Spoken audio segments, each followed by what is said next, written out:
I'm a woman of 30 and I need a monologue to show off my acting skills. I could put that in and it could filter it, and maybe a group of speeches come up and I pick one.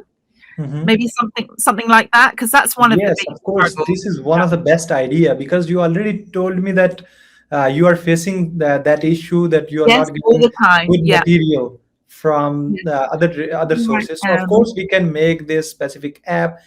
Yes, absolutely. So I would say it's a massive need, because, for example, if I want to, if somebody who's say 18 and they want to go to drama school, they need to do a monologue, an audition piece to get into drama school. So it's very hard to know what to do. So you need to look into lots of different plays to find the right speech.